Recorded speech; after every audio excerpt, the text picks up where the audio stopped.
신문 이야기 돌직구쇼에 오신 여러분 반갑습니다. 저는 신문 읽어주는 남자 김지입니다. 오늘 저희 돌직구쇼는 저희 채널A의 단독 뉴스 속보로 시작을 하겠습니다. 조금 전 검찰이 롯데그룹의 비리에 대해서 전반적인 수사에 나섰습니다. 검찰은 롯데호텔 본사와 핵심 임원의 자택을 조금 전 일시에 압수수색에 돌입을 했습니다. 롯데그룹은 롯데호텔을 통해서 거액의 비자금을 조성한 혐의를 받고 있는 것으로 현재 알려지고 있습니다. 이 부분에 대해서 롯데그룹 전반을 운영하는 운영 비리에 대해서 검찰은 압수수색을 통해 파헤칠 예정입니다. 검찰은 검사와 수사관 등 100여 명을 압수수색에 대거 투입한 것으로 저희 채널A 취재 결과 단독으로 확인이 됐고요. 검찰은 롯데그룹 오너 일가의 경영 비리를 포착하고 이번 압수수색에 나선 것으로 알려졌습니다. 압수수색이 종료되면 롯데그룹의 오너 등을 검찰은 소환 조사를 할 예정인 것으로 확인이 되고 있습니다. 그리고 검찰은 제2 롯데월드 건설 인허가 과정에서 발생한 각종 의혹에 대한 부분도 이번 압수수색을 통해서 들여다볼 것으로 전망이 되고 있습니다. 다시 한번 말씀드립니다. 이번 뉴스 속보는 저희 채널A의 단독 취재 결과 확인된 내용입니다. 지금 현 시각 검찰이 롯데호텔과 롯데그룹 전반의 압수수색을 돌입했고 잠시 후 자세한 뉴스가 전해지면 잠시 후 자세한 후속 보도를 이어드리겠습니다. 오늘자 도관신문 어떤 뉴스에 집중하고 있는지 지금부터 저와 함께 하시죠. 먼저 동아일보입니다. 검찰이 참 바쁠 것 같습니다. 롯데그룹도 압수수색해야 되는데 정치권에서 국민의당의 최연소 비례대표 의원인 김수민 의원의 2억 리베이트 의혹 업체들을 검찰이 압수수색했다. 오늘 동아일보 1면에 보도되고 있습니다. 이 역시도 동아일보 단독 취재 내용으로 세간에 알려지게 된 겁니다. 서울 서구지법이 국민의당 김수민 의원에게 리베이트를 제공한 혐의를 받고 있는 TV 광고 대행업체와 선거 공보물 제작업체 등 6곳을 압수수색했습니다. 그리고 검찰은 이 사건에 연루됐다는 의혹을 받고 있는 비례대표 의원 김수민 씨의 대학교 교수 A씨 또한 출국 금지 조치한 것으로 알려졌습니다. 그렇다면 이제 관건은 국민의당 안철수 대표가 이 김수민 의원의 혐의를 어떻게 처리할 것인가입니다. 한국일보입니다. 검찰은 국민의당 김수민 의원까지 수사에 나섰고 그뿐만 아니라 안철수 대표의 최측근으로 알려진 당시 사무총장 박선숙 의원의 리베이트 수수 혐의에 대한 수사도 착수를 한 것으로 알려지고 있습니다. 박선숙 의원이 이 김수민 의원에게 사전에 사실을 알고 모의하고 지시한 것 아니냐라는 혐의를 검찰은 보고 있는데 과연 국민의당이 조직적으로 리베이트 돈을 받아서 착복을 한 것인지 아니면 김수민 의원 개인의 차원에서 리베이트 금액을 받은 것인지 검찰 수사를 통해서 드러날 것으로 전망됩니다. 잠시 후 이 얘기 다뤄봅니다. 다음 주입니다. 이번엔 조선일보입니다. 조선일보 1면에 실린 정치권 사장 한 장. 시비가 엇갈린 2명의 국회의원들입니다. 한 명은 꿈을 잃었고 한 명은 꿈을 문턱에서 좌절했습니다.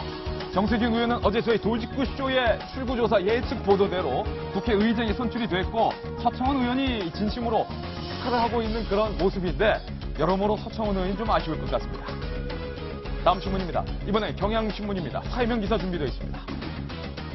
의정부의 사패산 살인 현장에서 용의자의 DNA가 확보됐다라는 추가 보도가 오늘 경향신문에 보도되고 있습니다.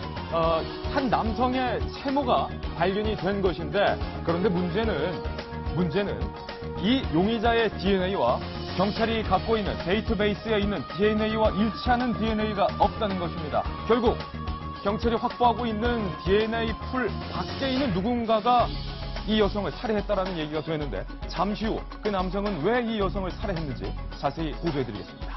다음 신문입니다. 이번에 한겨레 신문인데요. 돌리면 나옵니다.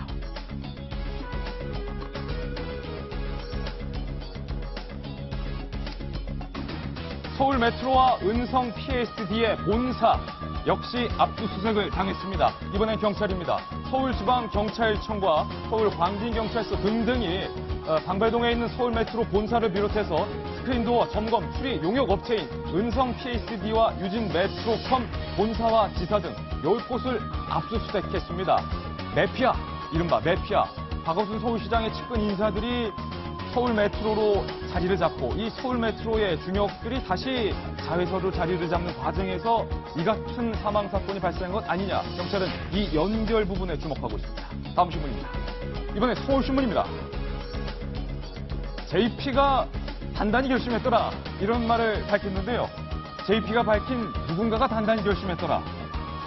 바로 반기문 총장이 출마를 단단히 결심했더라라고 주변 지인들에게 밝힌 것으로 확인이 됐습니다.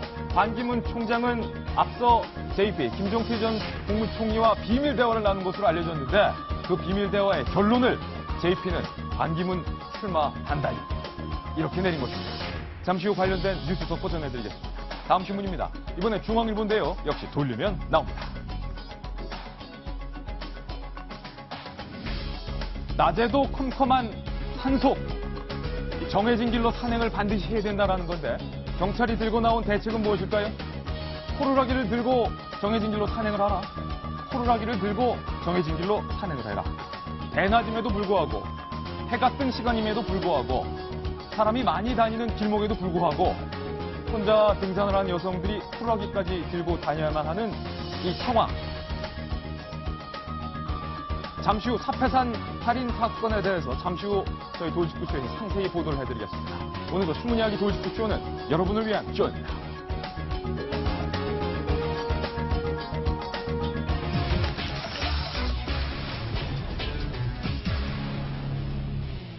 네, 신문 이야기 돌직구쇼 오늘도 힘차게 시작을 하겠습니다. 저희 채널A에서 단독으로 확인한 뉴스 속보부터 다시 한번 여러분들께 보도를 해드리겠습니다. 검찰이 조금 전 롯데그룹 비리 전반 수사에 나섰는데요. 전반 수사에 나선 차원으로 롯데호텔과 호텔 롯데 본사 핵심 임원의 자택을 대거 압수수색한 것으로 저희 채널A 취재 결과 확인이 됐습니다. 검찰은 검사와 수사관 등 100여 명을 압수수색에 투입했고 검찰은 롯데그룹 오너 일가의 경영 비리를 포착한 것으로 알려지고 있습니다. 그리고 검찰은 제2롯데월드 건설 인허가 과정에서 발생한 여러 가지 의혹에 대해서 이번 압수수색을 통해서 전반적으로 들여다볼 계획이다라는 방침인 것으로 확인이 됐고요. 검찰은 롯데그룹의 정관계 로비 의혹 수사 가능성에 무게를 두고 호텔 롯데와 임직원의 자택을 현재 압수수색하고 있는 것으로 저희 채널A 취재 결과 단독으로 확인이 됐습니다. 잠시 후 자세한 내용이 알려지면 추후에 상세히 다시 보도를 해드리겠습니다. 그 전에 저희가 준비한 본격적인 돌직구 신문을 여러분께 보도해드리겠습니다. 오늘 매우 바쁜 아침입니다. 첫 번째 돌직구 신문입니다. 비밀이라던 김종필 전 총리 그리고 반기문 유엔 사무총장 오늘 두 분을 모셨는데요. 김종필 전 총리 이렇게 말했습니다. 반기문 총장이 뭔가를 단단히 결심한 게 분명하다. 이렇게 말을 했는데 이 이야기부터 오늘 봐야 될 것 같습니다. 정성유 위원님, 앞서 반기문 유엔 사무총장과 김종필 전 국무총리가 비밀 대화를 나눴는데 그 결론이 어쨌든 JP는 반 총장이 대권 결심 단단했다. 대권이라고 얘기는 하지 않고 뭔가를 단단히 결심했다고 했는데 출마 안 하는 거에 대해서 단단히 결심했다고는 말하지 않죠. 또 JP가 충청도 분 아니겠습니까? 말을 이제 완곡하게 하는데 거기에서 우리가 뽑아내는 함의를 하면은 출마에 대해서 단단하게 결심했다 하는 얘기로 볼 수 있을 것 같고요. 또 실제로 비밀 얘기에 대해서 대화가 무엇이었는지에 대해서 많은 취재진들이 이런저런 루트를 통해서 취재해본 결과 뭐 역시 출마에 대한 얘기라고 그렇게는 말씀드릴 수 있을 것 같습니다. 네. 오늘 그 반기문 총장이 어저께 유엔에 출입하는 기자들과 얘기를 했죠. 다음에 나올지 모르겠는데 거기에서도 역시 출마에 대해서 얘기하지 않았지만은 뭔가를 단단히 결심했다는 것이 그 출마라는 거는 누구나 알 수 있을 정도의 그런 얘기가 나오고 있습니다. 그러니까 연초에 생일 축하 편지 밑에 이제 사인해가지고 한문으로 이렇게 쭉 한자어로 쓴 편지가 공개됐었지 않습니까? 거기 보면은 존경하는 총재님 가르침을 받겠다고 돼 있거든요. 귀국해가지고 유엔 사무총장 이래서 해가지고 김종필 전 총재한테 뭐 가르침을 받을 일이야 많이 있겠습니까? 김종필 전 총재한테 가르침을 받는다면 뭐 국내 정치에서 뭐 예를 들어 뭐 충청권을 뭐 어떻게 하고 여야를 어떻게 하고 그런 부분을 가르침을 받을 게 많겠죠. 그 가르침을 물어보니까 가르침을 주면서 뭐 단단히 결심했다 이렇게 화답한 거 아니겠습니까? 예, 그런데 공교롭게도 오늘 새벽 유엔에서 반기문 유엔 사무총장이 기자들과 간담회를 가졌는데요. 대권 출마에 대한 질문에 이렇게 답변했습니다. 총장직 끝까지 최선을 다하겠다는 말밖에 드릴 수가 없습니다. 직접 들어보시죠. I will exert all my efforts and time as a Secretary General of the United Nations until the very last minute of my mandate. I have made it quite clear on many occasions that I will never be distracted from my mandate as a Secretary General of the United Nations. 역시 기름장어라는 별명답게 반반 유엔 사무총장께서 대선 출마에 대한 확실한 답변을 하지 않은 채 미묘한 답변은 피해갔는데요. 이계진 전 의원님, 네. 김종필 전 총리는 반 총장이 출마를 단단히 결심한 것 같다라고 결론을 내렸는데 네. 반 총장께서는 아직 답변을 하지 않으시네요. 지난번에 국내 다녀가셨고 아주 묘한 말을 해놓고 가셨는데 예. 그 묘한 말이 사실은 묘하지 않고 확실하죠. 확실하다. 네, JP가 하신 말과 또 기자들이 그 내용을 이렇게 간추려서 보도한 내용과 보면은 JP와 기자들이 바보입니까? 그 내용이 무슨 뜻이 다 알지요. 예. 그래서 그런 말도 했어요. 이 반기문 사무총장이 국내 와서 하신 말씀을 올 수능 시험에 지문으로 내놓고 이분이 대통령에 나오겠다는 건가 안 나오겠다는 건가 물어보면은 수험생들이 뭐라고 답할까? 1번 나온다, 2번 안 나온다죠, 나온다. 나온다. 다. 근데 저는 원론적으로 대통령 후보군이 확정될 때까지 반기문 사무총장께서는 정말 사무총장으로서 아름답게 임무를 수행하고 네. 오후를 잘 보내셨으면 좋겠다는 생각인데 오늘도 끝에 지문에 다 나오진 않았지만은 저 번역에 예. 주의를 빼앗기지 않겠다고 했어요. 주의를 빼앗기지 않겠다. 우리말로 주의를 뺏기지 않겠다고 했는데 말씀은 영어로 했어요. 예. 그렇다면 이 주의가 아마 attention일 겁니다. 영어로 하면 attention. attention은 주의라는 뜻도 있지만은 관심과 흥미를 놓지 않겠다는 뜻이 됩니다. 제 생각에 나 국문과인데도 그걸 알아요. attention은 주의라는 뜻도 있지만 관심과 흥미라는 뜻도 사전 찾아오세요. 분명히 있습니다. 거기도 반반이네요. 아, 그렇죠. 관심과 흥미를 뺏기지 않겠다. 이거는 역시 이번 회견으로 또 한 번 확인했어요. 예. 그런 의미에서 또 나오시겠다는 뜻을 이렇게 한번 또다시 주의 환기를 하신 건데 불을 끄려고 하시면서 결국은 기름을 슬쩍 또 부셨어요. 예. 그래서 노후가 아름다워야 될 텐데 그런 생각을 해봅니다. 지금 이계진 전 의원의 이 날카로운 레이더망에 딱 걸렸어요. attention이라는 뜻은 주의라는 뜻도 있지만 관심과 흥미를 빼앗기지 않겠다. 네. 반기문 총장은 저는 늘 얘기하지만 예. 나올 거다 반드시 나올 건데 거기에 대한 남은 길을 잘 그려야 되지 않습니까? 이해찬 전 총리가 얘기한 것처럼 외교관은 돌다리도 두들겨보고 건너지 않는다는 얘기를 했는데 반기문 총장이 돌다리를 열심히 두드려보고 계신 거는 맞는 것 같아요. 지난 대한민국 방안에서 돌다리 이렇게 두들겨 봤는데 그중에 이제 구멍난 돌다리가 몇 개가 보이는 겁니다. 예. 그 부분을 메꿔야 되는데 그중에 첫 번째가 바로 제가 생각하기에서는 친노무현 세력과의 갈등 부분이 하나의 구멍난 돌다리였기 때문에 이건 좀 메꾸려는 노력을 했을 것 같고 지금 또 하나의 구멍난 돌다리가 뭔고 하니 국제사회 속에서 반기문 유엔 사무총장을 향해서 당신 유엔 사무총장이 자꾸 국내 정치에 관심 가지면 어떻게 하냐라는 비판이 있을 수도 있어요. 예. 남은 6개월 기간 동안에 이런 비판들이 더 확산되고 커진다라면 반기문 대망론에 빨간불이 켜질 수 있거든요. 바로 급선회에서 남은 임기 동안에 최선을 다하겠다는 메시지를 보낸 거를 봐서는 저는 정치인으로서는 예. 굉장히 적절한 행보를 하지 않았는가라는 생각이 듭니다. 김종필 전 총리가 말씀하신 저 의미의 뜻이 무엇일지 그리고 반기문 사무총장의 머릿속에 있는 그 결심은 무엇인지 아마 많은 사람들은 이미 알고 있는 것 같습니다. 관련된 소식은 다음번에 다시 자세히 전해드리겠습니다. 앞서 저희가 뉴스 속보로 전해드렸던 내용에 대해서 추가 내용이 지금 저희 돌직구쇼에 도착을 했습니다. 검찰이 롯데그룹 경영 전반에 대한 비리를 잡고 압수수색을 실시하고 있다라는 뉴스 속보 발빠르게 전해드렸는데요. 검찰이 롯데 오너 일가의 경영 비리 정황을 포착하고 롯데호텔 등을 현재도 압수수색 중입니다.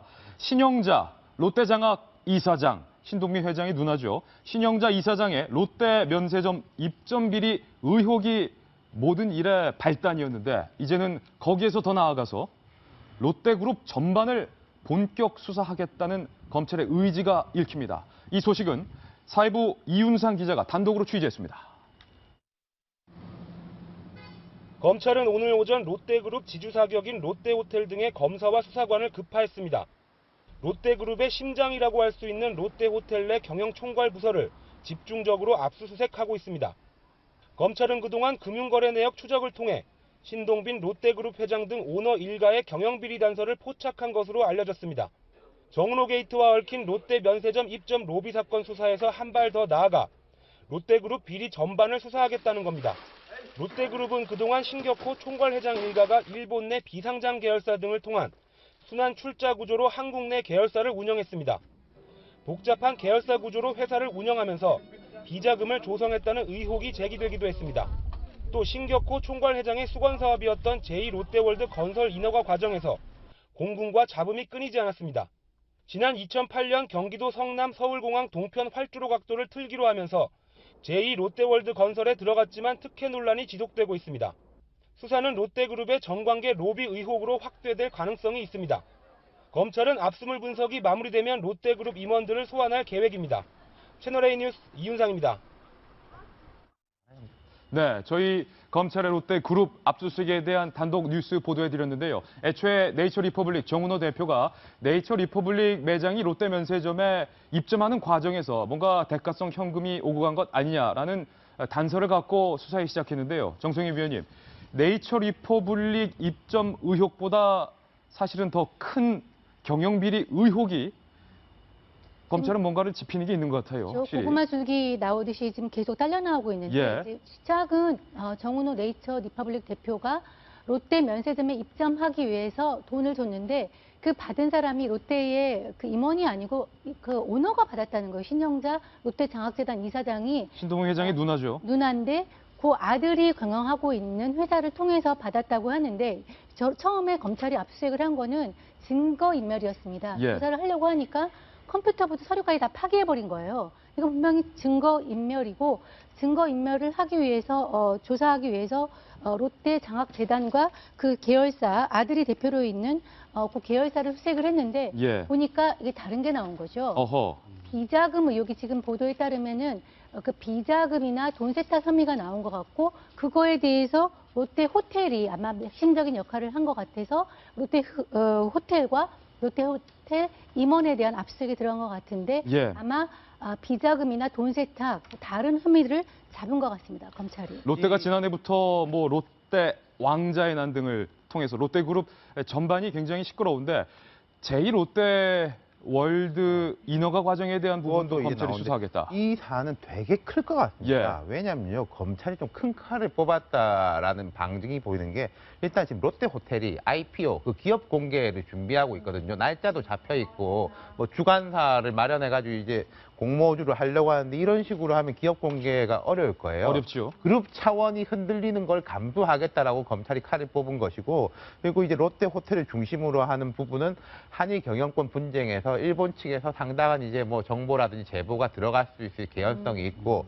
그다음에 두 번째로는 방금 이제 김진 앵커 이야기한 것처럼 전 정권까지 올라가는 제2롯데월드에 대한 건축 허가는 그때 정말로 반대가 많았었는데도 정권 핵심부 청와대 쪽에서 강하게 드라이브를 걸었던 건데, 지금까지 보면은 MB 정부 때 있는 뭐 이런저런 의혹에 대해서 왜 박근혜 정부가 안 파헤치느냐, 뭐가 있냐 없냐 이런 이야기가 계속 많았지 않습니까?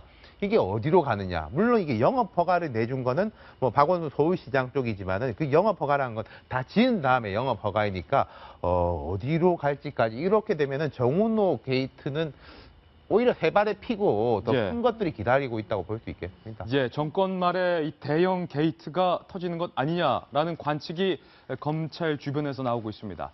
검찰의 롯데그룹 압수수색 속보, 잠시 후 자세한 내용 전해지면 다시 한번 전해드리겠습니다. 이번에는 다음 뉴스 전해드리겠습니다. 섬마을에서 발생한 여교사 성폭행 사건. 오늘 가해자 3명 남성이 검찰에 송치될 예정입니다. 그런데 저희 채널A에서 섬마을 여교사 성폭행 사건과 관련해서 한 가지 단독 사실을 단독 취재를 통해서 확인을 했습니다. 성폭행 가해자들에 대해서 선처해달라라는 탄원서를 일부 주민들이 작성한 것으로 확인이 됐습니다. 섬마을 여교사 성폭행 사건 3가지 포인트로 오늘 저희가 준비했습니다. 하나씩 살펴보시죠. 끊이지 않는 논란 첫 번째입니다. 성폭행을 선처해달라. 이번에는 일부 주민들이 탄원서를 만든 것으로 저희 채널의 취재 결과 단독으로 확인이 됐습니다. 김기정 기자가 취재했습니다. 섬마을 주민 A씨는 최근 탄원서에 서명해달라는 요청을 받았습니다. 하지만 A씨는 서명을 받으러 온 가해자의 가족에게 호통을 쳤습니다. 좀 도와주라고 했는데 이것은 진짜 할 일이 아니다. 막 했다. 누가 잘못한 건데 하고 있어. 하지만 일부 주민들의 서명이 담긴 탄원서는 지난 4일 법원에 제출됐습니다. 그러나 탄원서와 상관없이 피의자 3명은 같은 날 구속됐습니다. 이런 가운데 경찰은 범행 공모 가능성이 담긴 CCTV를 확보했습니다. 밤 11시쯤 식당 주인 박 씨가 관사 방향으로 먼저 차를 몰았고 1분 뒤에는 이모 씨의 차량이, 그리고 11시 20분쯤에는 김모 씨의 차량이 뒤따라간 모습이 CCTV에 고스란히 담겼습니다. 또 피의자 중 한 명은 범행이 모두 끝난 새벽 2시 이후에 다시 차를 몰고 관사를 찾았지만 당시엔 문이 잠겨 있어 들어가지 못했습니다. 경찰은 CCTV와 피의자들의 통화 내역 등을 분석해 사전에 범행을 공모했을 것으로 보고 있습니다. 수사를 마무리한 경찰은 피의자 모두에게 법정 최고형이 무기징역인 강간 등 치상 혐의를 적용했습니다. 채널A 뉴스 김기정입니다. 잠시 후면 가해자 3명은 검찰로 송치가 될 예정인데 앞서 저희 도직구쇼에서 정성희 위원님, 극히 일부 주민들의, 조심스럽게 저희가 보도를 해드렸는데 극히 일부 주민들의 인터뷰 내용을 보도했는데 여교사가 짧은 치마를 입고 소위 남성들에게 저렇게 유혹을 하면 넘어가지 않을 남자가 어디에 있느냐, 극히 일부 주민의 황당한 답변에 대해서 보도를 해드렸는데 이번에는 또 극히 일부 주민들이 성폭행을 선처해달라라면서 탄원서를 가족이라는 냈다. 것 같습니다. 예. 이 범인들의 가족이 탄원서를 받으러 온 내용인데요. 탄원서는 제출이 됐습니다. 근데 재판부는 그걸 감안하지 않고 지금 구속을 했고요. 뭐 당연히 감안하지 않아야죠. 그다음에 지금 리포트에서 보듯이 정황들이 조금 구체적으로 흘러나오고 있는데요. 이제 유발적이다라는 것이 이제 범인들의 주장이었는데 CCTV나 그 전후 사정으로 볼 때 이것은 사전에 공모했고 또 어찌 보면은 추가 범행이나 네. 이것이 처음이 아닐 수도 있는 그런 개연성 같은 것이 좀 나오고 있어서 이 단순한 이 사안을 어떤 몹쓸 짓을 한 어떤 세 사람의 문제가 아니라 이 마을의 어떤 섬이라는 고립된 환경에서 처해 있는 마을의 어떤 독특한 문화 이런 거와 연결시킬 수 있는 그런 가능성을 엿볼 수 있는 그런 정황들이 좀 나오고 있습니다. 한 가지 조심스러운 얘기인데 걱정이 되는 건 이계진 전 의원님, 앞서 일부 주민들이 마치 성폭행 가해자들을 두둔하는 듯한 발언이 알려지면서 많은 시민들과 시청자분들이 신안군청 홈페이지를 폭주할 만큼 접속을 해서 어떻게 그럴 수 있느냐라고 개탄을 했는데 가족들이 중심이 됐겠죠. 선처해달라고 탄원서를 냈다라는 사실이 또 알려지면 또 한 번 들끓는 건 아니냐. 그건 정말 가족들도 뭔가 판단을 잘못하고 이 사건이 얼마나 중대한 일인지를 모르는 것 같습니다. 가족의 심정은 압니다. 네. 죽을 죄를 졌어도 가족은 정말 애타는 심정이고 선처됐으면 좋겠죠. 그러나 지금 상황을 파악 못하는 것 같고 주변의 주민들은 이웃이 그런 걸 해달라고 할 때 난 그거 못해요라는 말 못할 거예요. 그러니까 뭐 한두 명 했을 수도 있어요. 그래서 그건 오히려 정말 가족의 심정으로 그렇게 했다고 생각을 하는데 피의자들은 매뉴얼까지 있는 것 같아요. 초범이 아닌 것 같아요. 초범이 아니다. 이럴 경우에 이렇게 했다는 것이 지금 다 드러나는 거 아니겠어요? 그러니까 과거에도 이런 일이 있을 수 있었다는 그런 생각이 드는 거예요. 가해자 3명이 당시 성추행과 성폭행을 저지를 당시 어떤 정황으로 공모를 했는지 저희가 잠시 후 추가적으로 드러난 정황에 대해서 보도를 해드릴 텐데요. 한 가지 걱정은 탄원서를 제출했다, 범인들을 두둔했다라는 내용이 알려지면서 섬마을 주민들에게까지 피해가 돌아가고 있다는 겁니다. 섬마을 주민들을 저희 채널A에서 인터뷰했습니다. 평일에도 막 천물이 치는 사람들이 다 알려주잖아. 저는 다 취소더라고. 여기서 내리는 것도 많이 찍었어요. 수산부 같은 것도 지금 안 나가고 있잖아요. 지금 다 취소되고 다 별매운동을 해가지고. 그 못된 놈들 때문에 좀 집제가 지금 욕먹고 있잖아. 어저께는 창원에서 너다섯진한테 전화해갖고 그런 전화 많이 받았어요. 어제 저녁에 예쁜이가 받았어요. 아, 여가고 서울에 말로 태어났을 정도로 참 주민들의 고통이 너무 심합니다. 두 번 다시 이런 참 불미스러운 일이 되지 않기를 빌고. 이승현 기자님, 주민들 사이에서도 갈등으로 지금 번지고 있는 것 같아요. 그런 거죠. 그러니까 처음에 그 김진 기자가 늘 강조했듯이 아주 극소수의 사람들이 네. 탄원서를 내는 거고 극소수의 사람들이 우리 장사 안 될까 봐 걱정이고 이런 얘기를 하는 거지 않겠습니까? 그래서 그걸 일반화시키는 건 굉장히 문제가 있다고 보는데요. 예. 어쨌든 저 하나의 어떤 사건을 계기로 주민들 전체가 일단 충격을 받았을 것 같고요. 또 그 사이에서 말씀하신 것처럼 굉장히 갈등의 어떤 요소들이 있는 것 같습니다. 가족은 가족대로 탄원서 낸다고 다니지. 또 어떤 쪽에서는 또 장사 안 된다고 하지. 또 어떤 예. 사람들은 정말 창피해서 얼굴을 못 들고 다닌다고 얘기를 하는 이런 상황에서 정말 섬 전체가 폭탄을 맞은 것처럼 정말 엄청난 어떤 충격 이런 것들이 있는 것 같은데 어쨌든 일벌백계 해서 이 사건을 빨리 제대로 좀 처리를 하고 다른 주민들에게 어떤 피해가 가지 않도록 하는 것도 또 하나의 역할이라고 생각을 합니다. 네. 예.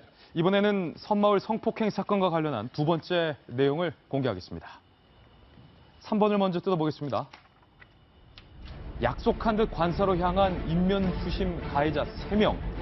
3명이 고스란히 김 씨, 박 씨, 이 씨의 차량이 여교사의 관사로 향하는 장면이 모두 CCTV에 담겼습니다.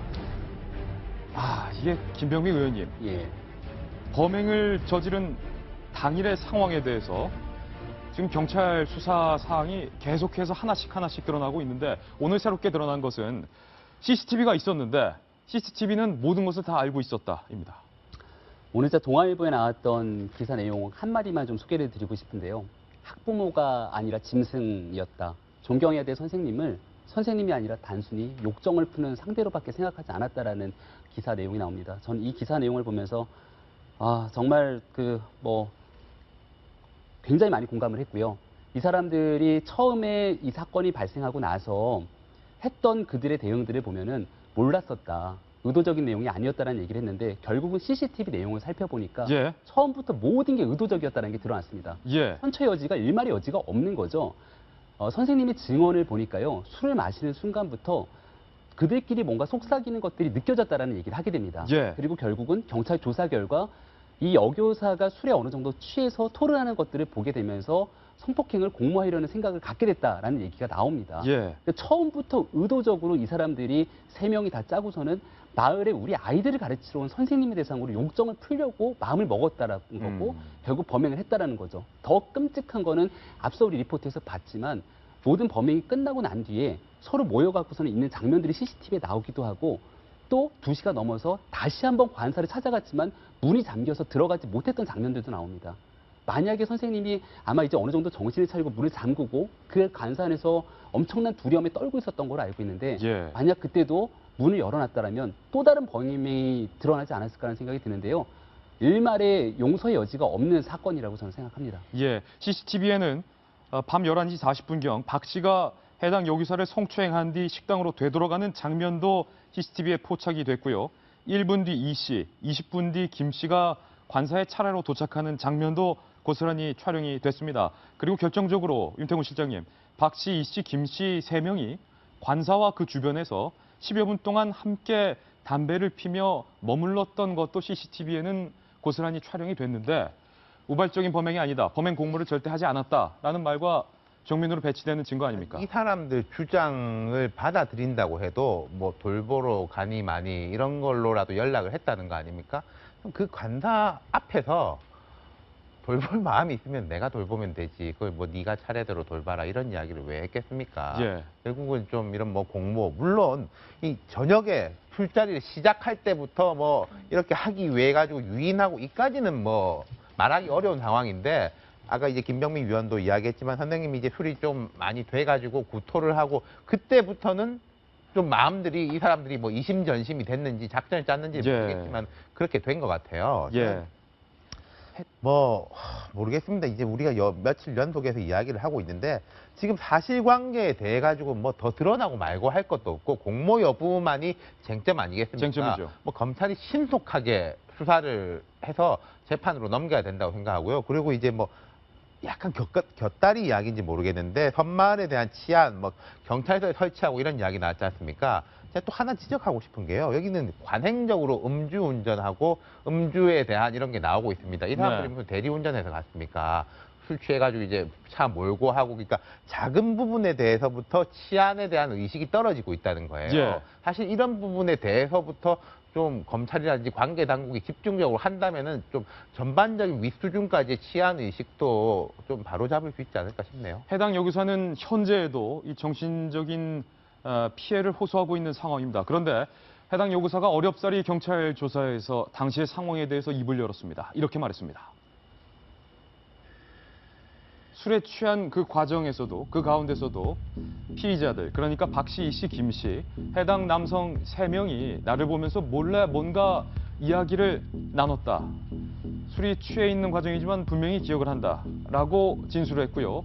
박 씨, 김 씨, 이 씨 중 이 씨는 이렇게 진술을 했습니다. 여교사가 술에 취해 식당 화장실에서 토할 때부터 성폭행을 생각했다. 이제 비상식적이죠. 우선 아까 여교사가 술에 취해서 토할 때부터 성폭행을 생각했다고 얘기를 하는 것부터가 말이 안 됩니다. 아니 도대체 대명천지 어느 학교의 교사가 남자 학부모가 여교사를 불러내고 술 마실 생각을 합니까? 네. 저 여교사는 분명히 이제 섬 마을에 혼자 와 있고 아이들을 가르치는 그런 상황이고요. 그런 상황이라서 혼자 있다는 거를 사람들이 다 알고 있는 상황 아니겠습니까? 그렇다면 더더욱이나 접촉을 하지 말아야 되고, 그리고 솔직히 말해서 교사랑 접촉은 엄마들이 하지, 보통. 부모의 엄마들이 하지. 어느 마을에서 이게 아버지들이 나와가지고 맞습니다. 저렇게 접촉을 하며 거덕이나 근무 시간도 아닌데 불러내고 하는 것부터가 의도를 가지고 있었다밖에 볼 수가 없고요. 저런 거 처음부터 시작해서 여교사를 불러내서 술자리에서 불러내고 저녁을 같이 먹으면 술을 먹인다는 자체가 생각할 수도 없고 있을 수가 없는 비상식적인 일입니다. 처음부터 모의를 했다고 봐야 되는 것입니다. 네, 있을 수 없는 정황에 당시 정황들이 지금 속속 드러나고 있습니다. 그런데 지금까지 알려진 논란 이외에 추가로 또 한 가지 논란이 되고 있습니다. 오늘 해당 용의자 3명은 검찰에 송치가 되는데, 경찰은 이 과정에서 해당 용의자 3명의 얼굴을 공개하지 않기로 최종 결정을 내렸습니다. 이게 논란입니다. 피의자 신상 공개 요구가 현재 빗발치고 있는데, 경찰이 애초에는 피의자 3명의 얼굴을 공개하기로 결정을 했다가 마지막에 얼굴 공개를 하지 않기로 취소를 했습니다. 왜 얼굴을 공개하지 않느냐라는 불만이 빗발치고 있고, 범죄자의 인권도 생각해야 한다는 반대 여론도 같이 제기되고 있습니다. 일단 경찰은 이렇게 설명했습니다. 피해자와 피의자의 자녀 등의 신상 노출 등 2차 피해를 우려해서 신상을 공개하기로 결정을 했지만 마지막에 얼굴을 공개하지 않기로 취소를 했다. 피해자는 흉악범이 아닌 파렴치범이고 아직 형이 확정되지 않은 상태이기 때문에 무죄 추정의 원칙에 따라 인권을 보호해야 된다. 라고 경찰 관계자는 신상 비공개에 대한 이유를 설명을 했습니다. 그런데 신안군 홈페이지는 이 경찰의 결정에 대해서 동의할 수 없다라는 반대 여론이 현재 빗발치고 있는 상황인데요. 관련해서 오늘 저희 동아일보 칼럼을 하나 소개를 해드리겠습니다. 권순할 논설위원이 쓴 횡설수설인데 제목은 인면수심 범죄를 고발한 여교사의 용기라는 제목인데요. 이 칼럼에서는 일본 특파원을 지낸 필자의 의견이 제시가 되는데, 일본은 살인이나 강간 같은 범죄를 저지른 범인의 신상을 공개하는 것을 당연히 여긴다. 하지만 우리나라는 유독 범죄자의 신상 공개에 대해선 보수적이다. 3명의 죄질은 지면에 자세히 옮길 수 없을 만큼 악랄하고 뻔뻔하다. 앞날이 창창한 젊은 여교사의 삶과 인권을 짓밟은 범인들에 대한 국민의 공분도 크다.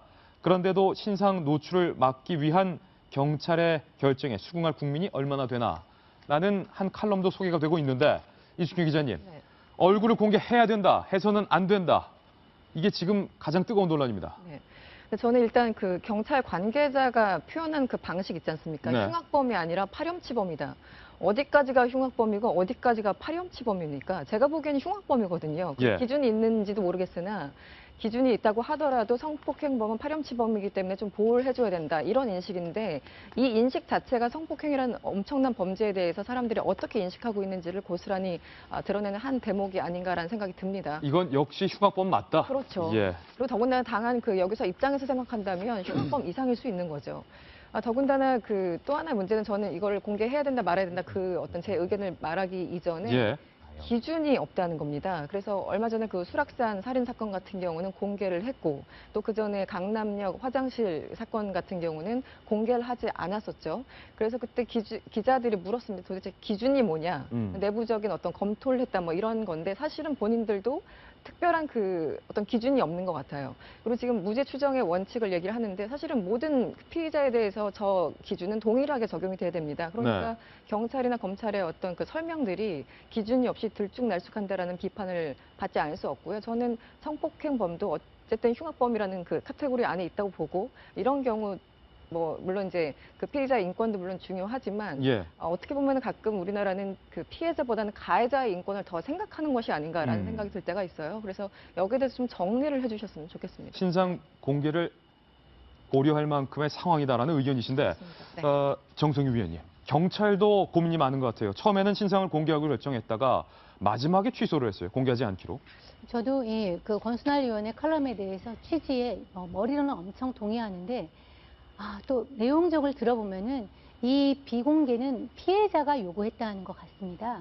피해자 여교사가 공개하지 말아달라고 요구를 했고 이 사람의 그 범인의 인권이라는 거는 지금 얘기를 할 수 있는 게 아니니까 마음으로는 정말 마스크를 열어버리고서 예. 하고 싶지만은 만약 경찰이 저렇게 결정을 했다면 피해자의 요구와 그 다음에 저 가해자 범인들의 아이들 그 딱 두 가지 요건 때문에 그렇게 한 결정이라면 저는 뭐 심정적으로는 약간 이해가 되는 측면이 있습니다. 이계진 전 의원님, 성범죄와 관련해서는 경찰이 가해자들의 얼굴을 공개를 하지 않는 것이 마치 이 관례처럼 적용돼 왔는데 이번 케이스 신상을 공개해야 합니까 말아야 합니까? 이 질문을 나한테 안 하길 무척 바라고 앉았었는데 네. 참 정말 갈등이죠. 이 어려운 사회가 문제입니다. 갈등하는 예. 것과 똑같은데 제 생각은 그래요.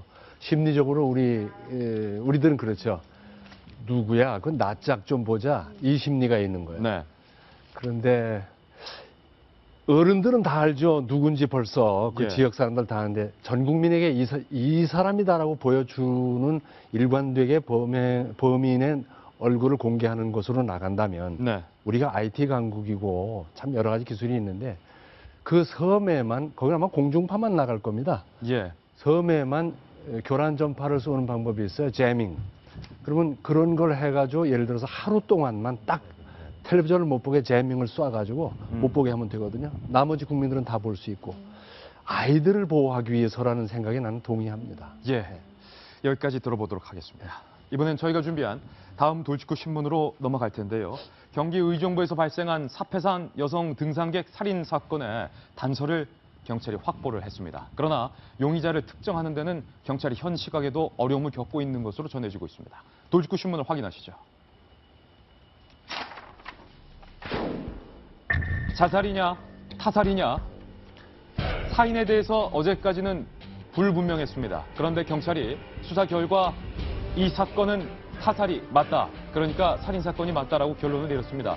그리고 용의자를 특징할 수 있는 단서 하나를 현장에서 발견을 했는데 남성의 채모 한 가닥이 시신 근처에서 발견된 겁니다.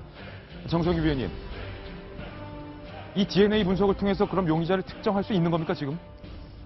비교 대상이 되는 이렇게 해봤는데 아마 DNA가 지금 경찰이 확보하고 있는 DNA 그런 데는 없는 것 같아요. 그래서 현재는 실패했습니다만은 채모를 잡았다는 것만으로도 사실 용의자는 상당히 좁혀질 수 있는 가능성이 있습니다. 네. 증산유 주변에 CCTV가 있으니까 상당히 좁혀졌다 이렇게 볼 수 있을 것 같고요.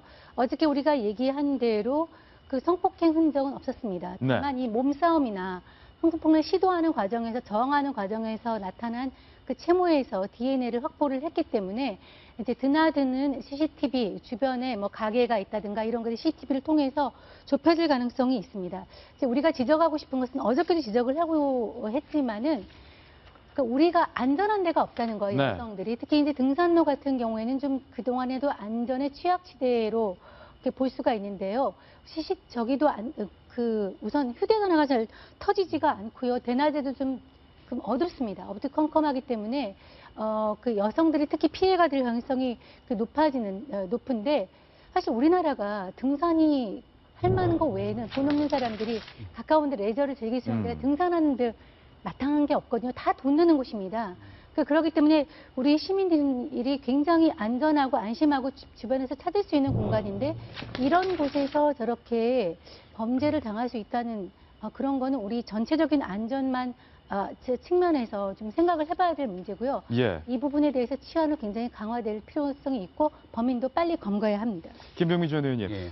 일단 사인과 관련된 부분에서 국가수 부검 결과가 어제 나왔는데 팔다리, 몸통 등 전신에 외력에 의한 타박상이 보이고 머리 충격에 의한 뇌출혈과 목졸림이 직접적인 사망 원인이다. 그렇다면 이것은 타살이 분명하다. 그런데 DNA를 확보할 수 있는, 체증할 수 있는 채모를 확보는 했지만 경찰의 데이터베이스에 보관하고 있는 이른바 살인과 강간 등 주요 11개 범죄 전과자의 DNA 중에는 일치하는 것이 없다.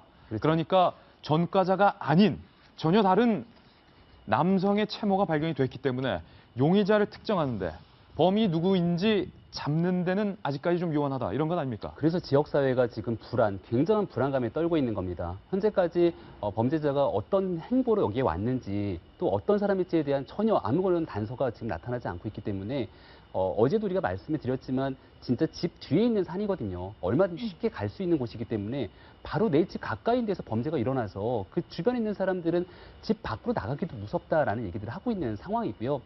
일단은 우리 정성 의원께서 좋은 얘기를 해주셨는데 사패산도 마찬가지지만 이 등산로에 대해서 많은 사람들, 특히나 서민들이 가장 즐겨서 할 수 있는 여러 가지 레저 활동 중에 하나지 않겠습니까? 근데 이런 곳에서 안전하게 우리가 진짜 집 밖에 있는 등산까지도 할 수 없는 상황이라면 너무 우울하지 않겠습니까? 예. 단순 경찰만의 문제는 아닐 거고 특히 안전에 대한 부분에서는 이 정부, 지자체가 다 같이 힘을 써야 되는 부분들인데 좀 노력이 필요합니다. 경찰이 아직 잡지 못하고 있는 범인이 지금 이 시간에도 사패산 주변에서 활보하고 있을지도 모른다는 생각에 인근 주민들은 공포에 떨고 있습니다. 저희 채널에 의해서 사패산 인근 주민들을 인터뷰했습니다. 묶었지 무서웠어. 근데 여기도 무서워 이제 그 소리를 들으니까 위험해서 저 혼자는 무서우니까 못 오고 친구들 오면 같이 올라가요. 공통적으로 무섭다라는 의견이에요. 그렇죠. 어저께도 제가 잠깐 말씀드렸지만 이제 여성들은 화장실도 못 가고 산도 못 가고 정말 갈 수 있는 곳이 없다. 너무 답답하고 무섭다라는 말씀을 드렸는데 이건 그냥 드리는 말씀이 아니라 아주 피부로 느껴지는 그런 사건들입니다. 예. 더군다나 요즘 같은 경우는 이제 개인적으로 혼자 여행하거나 혼자 레저를 즐기거나 이런 사람들이 굉장히 많아지고 있어요. 특히 여성들도 그렇고. 그러다 보니까 특히 등산도 제 주변에 보면은 혼자 등산 왔다고 하는 여자 친구들이 있어요. 아, 맞습니까? 네, 실제로? 있습니다. 네. 혼자 갔다 오는 게 좀 간단하다. 왜냐면 다른 사람하고 어울려 가면은 또 내려와서 술 마시고 뭐 하고 복잡하니까. 그렇죠. 혼자 건강 때문에 주말에 잠깐 한 2-3시간 갔다 온다. 이런 사람들이 점차 늘고 있어요. 물론 남자들도 많이 혼자 가지만.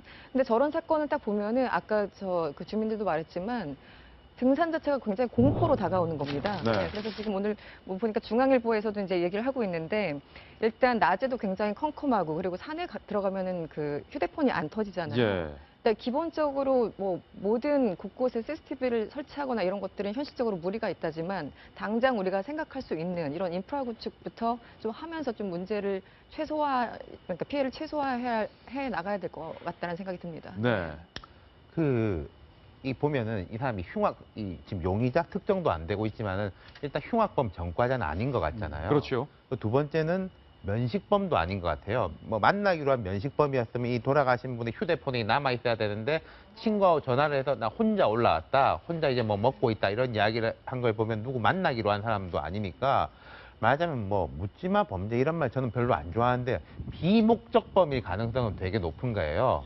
그러니까 그냥 모르는 사람을 보고 그냥 범죄를 저지르고 이게 들키면 들킨다. 사체를 이렇게 숨기려고 하는 흔적까지 안 보였지 않습니까? 이런 비목적범이 드러나니까 기본적으로 참 대처하기가 어려워지는 것에 대한 구조적인 문제점. 그리고 두 번째는 산이 어둡죠. 산이 어두운 건 그늘 때문에, 나무 때문에 어두운데 나무를 벨 수도 없고, 그렇다고 무슨 북한산, 사패산, 뭐 남산 이런 데다가 곳곳에 산에다 CCTV를 설치한다?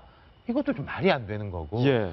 저도 뭐라고 말씀드려야 될지 모르겠네요. 경찰이 현재도 대대적으로 수사에 나서고 있습니다. 사패산 살인 사건의 범인을 잡기 위해서 경찰 병력을 대거 현장에 투입해서 수색 작업을 현재도 진행 중인 것으로 알려지고 있습니다.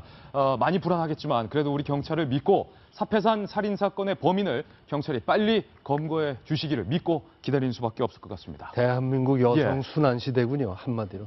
대한민국 여성 순환 시대다. 일련의 사건이 다 여성이 피해자 아니겠어요? 정말 흉악하게. 네. 대한민국 여성은 지금 순환 중이다. 호루라기를 들고 등산을 가야 된다라는 대안까지 나오고 있습니다. 이번엔 저희가 준비한 본격적인 정치권 뉴스 전해드리겠습니다. 검찰이 중앙선관위가 국민의당 최연소 국회의원과 안철수 대표의 최측근 국회의원을 검찰에 고발했습니다. 다음 도직구 신문입니다. 박준영에 이어 김수민 의원까지 국민의당은 발칵 뒤집혔습니다. 새정치 안철수 국민의당 대표는 현재 난감한 상황인데요.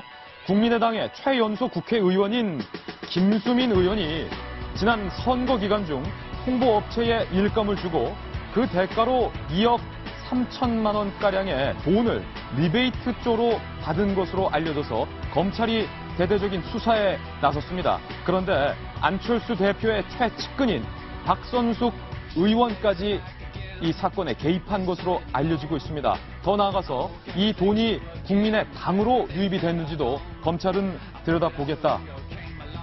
이렇게 밝히고 있습니다. 김수민 의원의 선거 기간 중 2억 원의 리베이트 사건 3가지로 저희가 개요를 정리해봤는데 하나씩 살펴보시죠. 김수민 의원의 불법 자금 혐의입니다. 의혹에 대해서 그것이 궁금하다. 하나, 둘, 3가지를 준비했는데 3번은 공개가 됐네요. 첫 번째부터 뜯어보겠습니다. 김수민 의원이 홍보업체로부터 받았다는 금액 총 2억 3,820만 원이 그렇다면 지금은 어디에 있나? 어디에 썼나? 현재 이게 가장 궁금한 건데 정성희 위원님, 돈이 유입된 흐름을 저희가 좀 준비를 했는데 선관위가 포착을 하고 검찰에 고발을 한 겁니다. 조금은 복잡할 수 있는데 출력물과 함께 살펴보면 될 것 같은데요. 이번 선거 과정에서 국민의당의 홍보위원장의 30세의 매우 젊은 홍보 전문가 쪽으로 김수민 의원이 영입이 됐고 김수민 홍보위원장이 국민의당의 홍보 전반에 대해서 키를 쥐고 일을 했는데 선거 과정에서 A 업체와 B 업체에 홍보물을 제작하고 TV 광고 업체를 대행하는 두 홍보 업체에 당에서 20억 9천만 원과 11억 2천만 원을 홍보비로 지불을 하고 국민의당의 홍보 과정을 업체한테 맡겼다. 그런데 B 업체에서 6,820만 원을 김수민 의원의 요구로 김수민 의원이 대표로 있었던 김수민 의원의 벤처 회사에 지급이 된 정황을 선관위가 확인을 한 겁니다. 그리고 이 과정에서 B 업체는 6천만 원가량의 체크카드를 발급해서 국민의당 당직자, 홍보를 담당하고 있는 팀원들에게 제공을 하고 이 돈을 국민의당 당직자와 김수민 의원의 대학 교수가 나눠서 인마이 포켓하려는 정황을 선관위는 포착하고 검찰에 고발한 정황이고요. 그리고 A 업체에서는 1억 1천만 원을 허위 계약서를 김수민 의원의 벤처 회사와 작성을 해서 1억 1천만 원가량을 대가적으로 어쨌든 회사에게 지불을 했는데 문제는 이 모든 것을 안철수 대표의 최측근인 박선숙 의원, 당시 당 사무총장과 사전에 논의를 하고 지시를 한 것까지 아니냐라고 보고 있고 이 자금 2억 8천만 원인가요? 3,800만 원. 이 자금이 결국에는 당 운영 자금으로 들어간 것 아니냐 이렇게 보고 있습니다. 그거가 이제 검찰이 밝혀내야 될 상황인데요. 김수민 의원 30살에 그다음에 그 아까 말한 홍보물을 하는 그런 그 디자인 회사를 경영하고 있는데 곧 비례대표를 받은 사람이 2억 얼마를 받아서 자기 스스로 썼다? 30살짜리 여성이 그 벤처회사를 운영하면서 그걸 받은 거를 저 알다시피 이 홍보비는 국민 세금으로 들어가는 겁니다. 네. 그 국민 세금으로 정당 운영하라고 준 돈을 가지고서 저 그 리베이트를 받은 다음에 본인 스스로 2억을 썼다라고 믿기는 어렵죠. 예. 어렵습니다. 그래서 아마 박선숙 의원도 같이 고발이 됐고요. 만약에 지시를 했다면은 그 돈 중에 일부를 갖다가 받아서 뭐 본인이 썼거나 뭐 당 운영하는 데 썼을 개연성이 크다고 봐야죠. 예, 이른바 국민의당의 김수민 게이트 일파만파 커지고 있는데 만약에 2억 3천만 원의 비용이 리베이트 대금이 국민의당으로 흘러 들어갔다면 이것은 핵폭풍급의 정치 리베이트다. 리베이트 사건이다. 이렇게 검찰은 보고 있습니다. 김수민 의원은 해당 의혹에 대해서 전면 부인을 했는데요. 직접 한번 들어보시죠. 언론에 보도된 내용은 다 사실이 아니고요. 진실은 밝혀질 거라고 생각합니다. 그리고 자세한 내용은 대변인을 통해서 발표하겠습니다. 분명한 팩트는 김수민 의원이 대표로 있었던 회사로 2억 3,800만 원이 들어간 것까지는 팩트인데 이 돈 2억 3천만 원을 김병민 의원님, 예. 김수민 의원 개인이 쓴 겁니까? 아니면 국민의당으로 흘러들어갔다고 보는 것이 맞습니까? 그 부분 좀 같이 연관적으로 살펴볼 필요가 있는데 저는 앞서서 일단 김수민 의원의 인터뷰 내용을 보면서 조금 굉장히 불쾌감을 감출 수 없었습니다. 네. 다 사실이 아니다라는 것 자체가 사실이 아니죠. 예. 중앙선관위가 사실을 포착했기 때문에 누가 개인이 고발한 게 아니라 중앙선관위에서 엄청난 조사를 거쳐 고발한 겁니다, 검찰에다가. 그러니까 여기에 대해서 무조건 사실이 아니라고 할 게 아니라 사실이 아니면 뭐가 사실이 아닌지 진실은 무엇인지 본인이 규명하면 되는데 입을 꼭 다물고 있어요. 그래서 정치할 준비가 안 돼 있는 30살 청년이 지금 국회의원 배지를 달고 나갔고 제대로 된 의혹을 해명하지 못하는 거에 대한 지적을 먼저 하고 싶고요. 예. 두 번째로 앵커께서 지적하신 바와 같이 이 돈이 과연 김수민 씨한테 들어갔는지 아니면 김수민 씨의 계좌를 통해 갖고 당으로 들어갔는지가 지금 의혹의 여지가 있는 건데 현재로서는 김수민 씨가 운영하고 있는 회사에서 리베이트 자금을 받았다라는 것까지는 사실 관계 확인이 된 것 아니겠습니까? 네. 근데 김수민 씨의 해명을 들어보니까요, 이런 얘기를 해요. 정당하게 그러니까 A 업체와 B 업체를 가지고 국민의당이 거래 계약을 했다는 겁니다.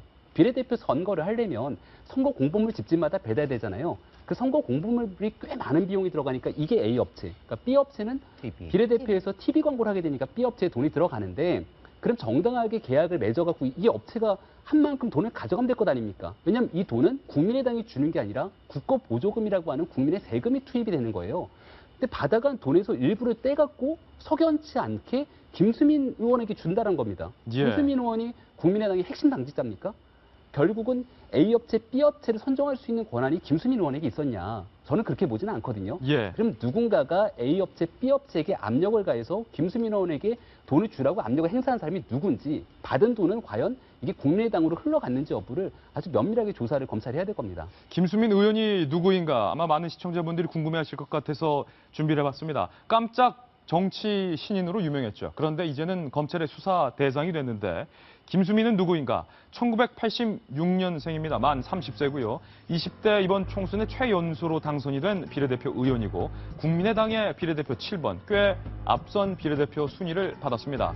숙명 여대 재학 중에 벤처기업을 만들었고요.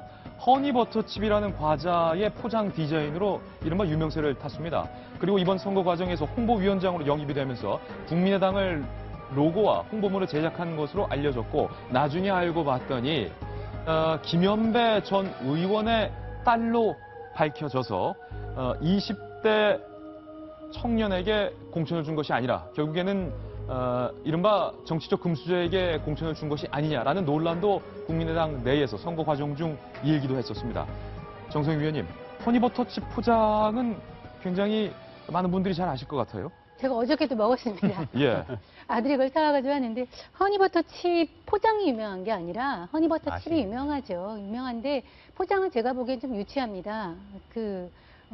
누구든지 상상할 수 있는 그런 근데 그거를 했다고 해서 뭐 디자인 전문가라고 얘기하기는 좀 어려울 것 같고요. 근데 발탁하게 된 과정에 대해서는 좀 의외입니다. 왜냐하면 사실 국민의당이 비례가 그렇게 많이 당선될지 몰랐기 때문에 당선 안정권이라고 하는 5번 이후에 맡은 사람에 대해서 자질 검증이 안 됐다는 것은 좀 우리가 생각할 수 있는 부분인데 그럼에도 불구하고 깜짝 놀랄 정도의 신인에 전혀 알려지지 않은 사람이 한 배경이 무엇인가에 대해서 좀 궁금했는데 예. 오늘 보니까 그 어떤 궁금증이 일단은 해소가 된 것 같아요. 당의 홍보물을 맡았고 있던 신인 어떤 그 젊은 벤처 기업가였는데 그것 자체는 나쁘지 않은 것 같은데 지금 보니까 홍보물을 독점하면서 리베이트를 받았다. 리베이트를 개인이 받았다고 하기가 보기가 어려운 것이 오늘 논란의 핵심 예. 아니겠습니까? 이거에 대해서는 명백하게 규명이 돼야 될 것 같습니다. 억대 불법 자금 의혹 두 번째 그것이 궁금하다로 이동하겠습니다. 국민당 지도부가 직접 불법적으로 지시를 한 것 아니냐. 검찰에 김수민 의원과 함께 고발된 사람은 바로 안철수 대표의 최측근이라고 할 수 있는 박선숙 의원. 당시에는 박선숙 사무총장인데 윤태곤 실장님, 만약에 국민의당에서는 현재 입장이 불법 자금이 당으로 유입된 정황은 없다라고 밝혔는데 국민의당의 해명이 맞다고 인정한다면 그렇다면 김수민 의원 개인의 일탈로 모양새가 그려가진 거고. 일단 이거는 그림이 크죠. 예. 아까 우리가 처음에 시작할 때만 박준영 의원에 이어서 뭐 두 번째 일을 했는데 박준영 의원은 그 법률적 다툼은 있지만은 어찌됐건 간에 그 본인 문제라는 거는 본인도 인정하고 뭐 제3자도 인정하고 검찰도 인정하고 모두가 인정하는 겁니다. 그것도 물론 검증을 잘못한 거지만 어쨌든 본인의 문제예요. 네. 근데 이것은 지금 이미 뭐 박선숙, 뭐 안철수 이런 이름들이 다 나오고 그리고 국민의당도 이 문제를 알고 있는 것 같은 게 어제 지금 이 문제에 대해 당적으로 대응하고 있습니다. 뭐 김수민 의원이 해명할 바다 이런 이야기가 아니고 아까 이제 김병민 의원님이 김수민이 이제 뭐 제대로 해명 안 했다는 말씀하셨지만 저녁에 이용주 의원이라고 그 특수부 검사 출신 국회의원이 뭐 법률위원장인가 그렇더라고요. 해명을 하더라고요. 국민의당 입장에서는 2억 아까 3천 얼마 중에서 6천만 원 그 체크카드? 그럼 우리는 뭐 듣도 보도 못한 것이다. 제3자가 썼는지는 모르겠다. 당은 상관없다. 그리고 그 중에서 뭐 6천여만 원은 예를 들어 김수민 의원의 회사의 기획료, 뭐 A 회사, B 회사에다가 이제 컨셉을 주면서 시킨 거에 대한 뭐 예. 정당한 거다 등등등등에 대한 해명을 하더라고요. 이 사실관계는 이제 앞으로 밝혀지겠지만은 이 자체가 뭐냐면은 국민의당은 이거 당적인 문제로 생각한다. 네. 그리고 안철수 대표 같은 경우에도 아니라고 보고받았다. 되게 강하게 나가고 있어요. 예. 그러니까 이제 판이 커지는 거죠. 국민의당 입장에서는 모르겠습니다. 자신감이 있어서 강하게 나가는 건지 아니면 여기서 이제 밀리면 안 된다라고 생각해서 강하게 나가는 건지는 알 수 없겠지만은 이제는 이건 뭐 김수민 의원 개인의 문제로 볼 수는 없을 것 같다. 네. 그런데 지금 들어온 뉴스 속보를 살펴보면 국민의당의 뉘앙스가 어제와는 조금 달라졌습니다. 안철수 대표가 이 문제에 대해서 입장을 밝혔습니다. 리베이트 의혹에 대해서 국민께 송구하다. 안철수 대표가 사과를 했고요. 문제가 있다면 단호히 대처하겠다. 어제 국민의당의 강한 해명과 오늘 안철수 대표의 이 사과성 발언은 전혀 뉘앙스가 달라 보이는데요. 이숙현 기자님, 김수민 의원이 대표로 있었던 회사가 정당한 노동의 대가로 받은 금액이다라는 국민의당의 해명은 아무리 살펴봐도 정치부 기자로서 매우 궁색해 보입니다. 그렇죠. 그러니까 일단 여러 가지 지금 앞에서 설명을 충분히 다 이제 잘 해주셨는데 저는 일단 그 문제보다는 어저께 국민의당 안철수 대표가 대응을 좀 잘못했다고 생각합니다. 네. 오늘 저 얘기를 어저께 했었어야죠. 진작에 했어야 됐다. 예, 그러니까 이거는 말 그대로 의혹이고 수사는 진행 중에 있고 결과는 어떻게 나올지 아무도 모르는 겁니다. 뭐 예를 들어 뭐 어저께 부의장으로 뽑힌 박두선 의원 같은 경우는 세 번 구속돼서 세 번 다 무죄로 나왔기 때문에 사실은 수사 중에 있는 거에 대해서 함부로 얘기하기는 힘들지만 어쨌든 저런 의혹이 제기됐을 때 당 대표로서 어쨌든 도의적인 책임을 진다던가 단호히 대처하겠다던가 저런 반응을 어제 즉각적으로 했어야 되는데 마치 기존 정당들이 해왔던 것처럼 꼬리 자르기를 했다라는 것을 네. 보고는 뭐 사실과 다르다. 물론 그럴 수 있죠. 하지만 새정치를 기치로 했던 안철수 대표의 입에서 나오기에는 조금 민망한 그런 멘트가 아니었나라는 생각이 들고요. 예, 네. 바로 그 부분인데요. 국민의당이 사실은 기존 정당과 다른 도덕성을 들고서 정당 창당의 기치를 내걸었는데. 그랬었죠. 그리고 안철수 대표 같은 경우는 새정치민주연합에서 나올 적에 이제 당내 여러 가지 너무 범죄에 연루된 사람들에서 어떻게 처분을 해야 된다 이런 여러 가지 열 가지 기조 같은 거를 제시했었어요. 그리고 실제 지금도 아마 당원상에 있는 것 같지만 기소가 되면 당원권 정지 이런 아마 규정이 있을 겁니다. 그렇게 단호하게 앞으로 계속 대처하겠다라는 것이 그 처음에 정치를 시작할 때 그리고 당을 만들 때 계속 누누이 강조해왔던 부분이기 때문에 이 부분에 대해서는 뭐 이렇게 선을 긋고 꼬리를 자를 것이 아니라 예. 분명히 어떻게 보면 정면 승부를 해서 문제가 있다면 확실하게 처벌을 해야 되는 거겠죠. 이계진 전 의원님, 사실 정치계에 한참 선배님이신데 안철수 대표보다는 그리고 김수민 의원보다는 뭐 물론이고요. 어제 김수민 의원의 이 대응에 대해서는 예. 보도된 내용은 전부 다 사실이 아니다라는 어찌 보면 성의 없는 해명도 논란이 되고 있는데 더 큰 문제는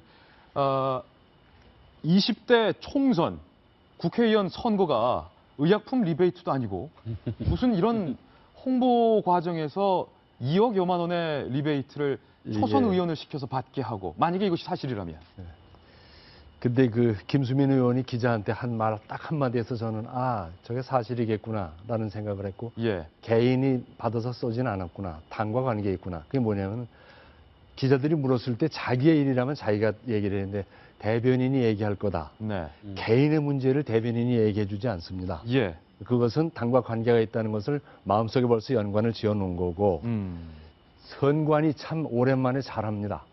제가 돈 없는 정치할 때 너무나 서러워서 예. 선관위 공무원들 상으로 전국 강연을 한 적이 있는데 그때 당신들 똑바로 해 그랬어요. 선관위 당신들 공무원들. 똑바로 해. 당신들이 잘 못 잡아내니까 나처럼 돈 없는 정치하는 사람이 너무 힘들잖아. 돈 갖고 장난하는 사람 다 잡아야 돼. 당신들 똑바로 해. 예. 막 흥분한 적이 있어요. 선관위 지금 잘하고 있습니다. 선관위 이게 잘하고 제보에 의해서인지 스스로 수사인지는 모르지만 지금 안철수 대표죠. 현실 정치를 실감하고 있는 편인데 만약 토크쇼 하던 시대라면 이랬을 거예요. 이것은 분명히 당과 관계가 있을 겁니다. 모르고 있을 리 만무합니다. 책임져야 합니다. 이랬을 거예요. 예. 근데 이게 본인이 되고 보니까 만약에 잘못이 있다면이라고 전제하는데 벌써 정치인 다 됐네요. 어허. 잘못이 있죠. 딱 잘못을 먼저 고백해야 됩니다. 예. 세 번째 의혹도 바로 그 부분과 관련이 된 건데 잘 알려지지 않은 30세의 여대생 벤처 출신을 당선이 너무나도 안정적인 비례대표 7번의 앞순위를 준 것이 혹시 이 뒷돈과 연관이 있는 것 아니라는 얘기마저 당 내에서 나오고 있습니다. 그런 얘기하면 단호하게 대처하겠다고 국민의당이 얘기하는 거 보니까 더 의혹이 갈 수밖에 없는 부분들인데 더불어민주당 같은 경우는 최소한도 청년을 비례대표 시키려면 비례대표 경선 과정을 거칩니다. 김수민 의원이 어떻게 갑자기 비례대표 7번으로 됐는지에 대한 과정 자체가 굉장히 석연치 않고요. 지금 이 과정에서 본인은 정당한 노력의 대가로 리베이트, 소위 말한 용역의 대가로 억대가 되는 돈을 받았다라는 건데요. 전국 단위 선거 기획해 본 적 있으십니까, 김수민 의원? 한 번도 제가 알기로는 선거를 기획해 본 적이 없는 사람한테 대한민국에서 국제 선거 기획사들이 1억씩, 2억씩 돈 줄 리가 만무합니다. 여기에 대해서 저는 김수민 의원이 명확하게 국회의원으로서 좀 해답을 해주시기를 부탁드립니다. 저는 하나만 좀 말씀드리고 예. 싶은데 지금 기억을 복귀해 보면 당시에 그 국민의당은 당선 안정권이 5번 정도였습니다. 그건 확실하게 말씀을 드릴 수 있고 잘해봤자 왜냐면은 15%에서 20%를 최대한 얻을 수 있을 것이다. 예. 그래서 정말 혹시 잘하면 6번이고 그 이후로 넘어가면 정말 대박이다. 뭐 이런 표현을 기자들 사이에 했었습니다. 물론 이제 과거의 비례대표의 대가로 수십억 원, 수억 원이 왔다 갔다 예. 한 정황 그런 트라우마들 때문에 우리 국민들이 거기에 대해서 의혹을 갖게 되는 건데 아직 수사가 진행 중이기 때문에 거기에 너무 그 예단하는 건 좀 위험하지 않을까라는 네. 생각이 듭니다. 네. 국회의원을 영입할 때 3번이든 4번이든 6번이든 7번이든 1번이든 똑같은 국회의원 후보인데 국민의당이 너무 성급하게 국회의원들을 마구잡이로 영입한 것 아니냐 하는 아쉬움마저 들고 있습니다. 광고 이후에 돌아오겠습니다. 잠깐만요. 오늘 관련된 뉴스 소포가 참 많은 방송이었습니다. 검찰이 압수수색한 것을 오늘 다시금 되새겨보면 정계에서 유력한 정당 그리고 재계에서 굉장히 유명한 그룹들에 대한 비리 혐의를 잡고 검찰이 압수수색을 하고 있다는 사실을 오늘 들었습니다. 정치도 경제계도 깨끗해야 되는데 이 점이 그렇지 못했다는 점에서 매우 아쉬움이 남는 오늘이었습니다. 저희는 다음 주 월요일 아침 9시에 더욱더 풍성한 기사 들고 여러분께 인사드리겠습니다. 오늘 하루는 분명 어제보다 더 나을 겁니다. 좋은 하루, 좋은 주말 보내시길 바랍니다. 감사합니다.